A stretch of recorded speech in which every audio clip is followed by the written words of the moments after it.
Olá pessoal, tudo bem? Nessa aula agora a gente vai falar um pouquinho com vocês, eu e o professor Charles, né? Baseado sim na nossa jornada que vai acontecer no dia 6, 7 e 8, a jornada da psicoterapia hipnótica. Nós vamos falar aqui com vocês sobre a dificuldade de tirar a informação do paciente. Quantas queixas a gente escuta dos nossos alunos, quantos pacientes que chegam até nós em nossas clínicas dizendo assim, poxa, eu não consegui me abrir, eu não consegui transmitir essa ideia. Professor Charles, como que o método em si, como que a hipnose em si pode auxiliar realmente esse tipo de tratamento? Quais as dificuldades que o hipnoterapeuta ele encontra nesse tipo de situação em tirar informações do seu paciente? Essa é uma ótima abordagem, professor Dimitri, porque isso é uma situação real e não acontece só com um paciente, pode acontecer com vários pacientes, né? Por quê? Porque é muito comum. E isso também vai muito do tipo de comportamento que aquela pessoa tem. Por exemplo, se é uma pessoa que ela é mais aberta, se ela é uma pessoa que ela faz amizade de uma forma muito mais fácil, muito mais rápido, do que aquela pessoa mais retraída, é natural, quando ela tem um problema psíquico, ela fortaleça aquela questão mais retraída ainda. Sim. Aquela pessoa que ela é mais aberta, mais extrovertida, aliás, que ela faz mais amizades, ela pode também se retrair em determinado momento de acordo com o problema que ela se encontra, né? Porque é muito comum uma pessoa que ela tem depressão, ela já tem ali características de ficar mais quieta, de ficar triste, de não conseguir se abrir, de não conseguir falar, de não conseguir expor o que está sentindo. Então isso são características que a gente encontra na maioria dos pacientes. Com certeza. Não é porque a pessoa é aberta ou não, mas isso também tem ali uma colaboração, porque se você pega uma pessoa que ela é mais fechada e ela está com um problema psicológico, a chance dela estar mais fechada ainda é maior, porque aquele problema também a coloca naquele tipo de situação. E como lidar com isso na clínica, né? Eu costumo dizer que não há nada melhor do que você fazer muito bem feito o teu primeiro contato. E mesmo assim não quer dizer que ela vai sair contando tudo, sair abrindo tudo em uma primeira sessão, porque aí são etapas. Primeiro ela vai te ver, primeiro ela vai olhar para você, primeiro você tem que garantir a confiança dela em se abrir. Sigilo, por isso é muito, exatamente, o sigilo, a ética, e entender que quanto mais você acolher aquele paciente, quanto mais acolhido, quanto mais ele for ouvido, compreendido, ele vai se abrir mais, né? É o que a gente costuma dizer também, bater o santo com o terapeuta, né? Então, quanto mais você fizer um rapport bem feito, quanto mais você ouvir, quanto mais você dar atenção, acolher de verdade, você vai melhorar muito essa disposição do paciente se abrir com você. E mesmo assim, ainda pode ter pessoas que se retraem. Vai demorar 1, 2, 3 sessões para começar a adquirir essa confiança, para começar a adquirir essa vontade de expor o teu problema. Porque além disso, ainda existe o medo da exposição. Existe o medo de talvez estar falando algo que acha que está errado, né? Porque a gente não sabe o que passa na cabeça do nosso paciente, né? Mas eu já passei por problema psicológico, eu já passei por ansiedade, já passei por síndrome do pânico, por toque. E eu também compreendo que em alguns momentos a gente também tem o nosso tempo, sim, de tocar em tal tipo de assunto. Exato. E nós, como terapeuta, nós temos que respeitar, né? E como que você, professor Dimitri, dentro da sua sala, como psicólogo, como que essas demandas chegam e o que você faz para que seja uma terapia muito tranquila, que essa pessoa sinta mais confiante? Como que é o teu primeiro contato com o teu paciente? É muito importante isso, e o primeiro movimento que a gente precisa compreender é realmente bater na tecla de que não existe tempo para que isso aconteça.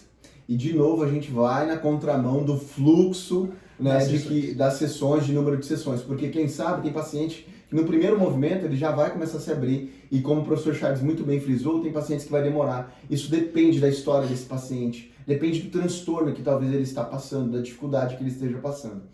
No primeiro movimento da minha clínica, eu costumo utilizar muito essa questão da conexão com esse paciente, do qual eu falo sempre essa mesma fala. Eu sou uma pessoa estranha para você nesse momento, né? Você nunca teve a oportunidade de me conhecer, e agora a gente está trabalhando juntos. Como que eu posso fazer com que você confie em mim? Em um primeiro movimento, o código de ética. E eu costumo sempre frisar, Como psicólogo, nós temos código de ética que, se for quebrado, esse mesmo psicólogo, ele tem ali prejuízos reais. Punições, né? Exato, punições reais dentro do nosso conselho. De uma forma geral, quando você transmite o quanto você tem a perder, se caso você quebre esse vínculo terapêutico de alguma forma, você realmente está transmitindo para esse paciente. Salve duas situações que é muito importante, né? Se o paciente está ali com alguma dificuldade em que ele pensa em tirar a sua própria vida ou a vida de uma outra pessoa, são as duas observações de quebra de sigilo que a gente está respaldado cientificamente através do nosso conselho. Agora, o que é importante? Quando você conduz dessa maneira, em que você mostra para o seu paciente que você está ali engajado, você está com aquela escuta terapêutica, interessado no que ele está te trazendo, e você frisa muito bem de que mínimos detalhes, coisas que ele nunca disse para outras pessoas, que ali ele está num ambiente seguro, que ele não vai ser julgado.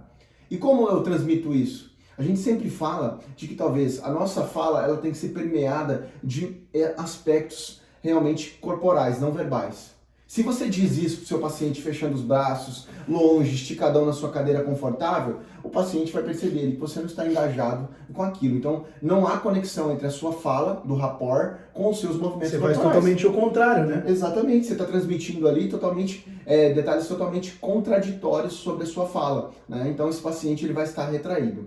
Importante também, professor Charles, que você falou, que esse paciente, eu sempre dou a ele o respaldo de que se ele não se identificar comigo, eu estou ali para ajudá-lo de qualquer forma. Eu tenho uma lista de colegas que trabalham comigo, eu tenho uma lista de alunos que eu posso estar indicando ele, então se ele não se identificar comigo por algum motivo, não há problema algum, porque isso pode acontecer. E faz parte.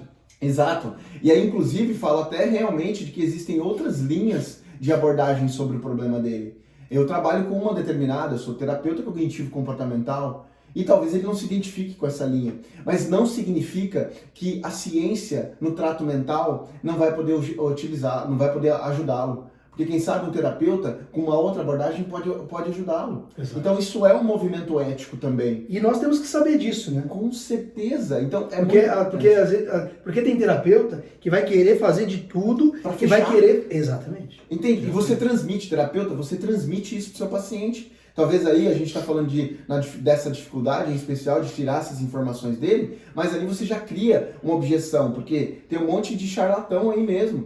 Tem um monte de pessoas aí que realmente essa pessoa talvez foi levar esse problema para algum outro... Ele sentiu dificuldade, entende? Ele sentiu dificuldade, ele sentiu ali que tá... E tem transtornos, tá? Tem transtornos mentais que a pessoa ela tem já um nível de desconfiança, entende? Muito grande. Transtornos seríssimos aí que a gente pode estar levando em consideração. Agora, o que eu queria que vocês frisassem? Diminua a sua ansiedade. A gente falou assim, uma porção de estratégias, em especial se baseando nas primeiras sessões, ou na primeira propriamente dita, de criar um ambiente seguro, de ter um rapport, de comportamentos não verbais, entende? De você ser ético em dizer que você está ali para ajudá-lo, independente se ele fechar com você ou não, que você pode ajudá-lo encaminhando para um outro colega, qualquer coisa desse tipo. Agora, o mais importante, diminua a sua ansiedade. Porque se você está ansioso para fechar com o seu paciente, você está querendo tirar informações sobre ele, sabe o que vai acontecer? Você vai se atrapalhar com as suas próprias emoções. E você não vai utilizar todo esse recurso que é necessário, que você vai, na jornada, inclusive, desenvolver com a gente. No dia 6, 7, 8, você vai desenvolver cada vez mais esse tipo de habilidade. Não é mesmo, professor Charles? É isso mesmo. E o que você falou é muito nítido, né? Às vezes as pessoas elas ficam tão engajadas em querer fechar e não se preocupam realmente com o paciente. Está preocupado mais em ter dinheiro ali, preocupado em fechar com o paciente.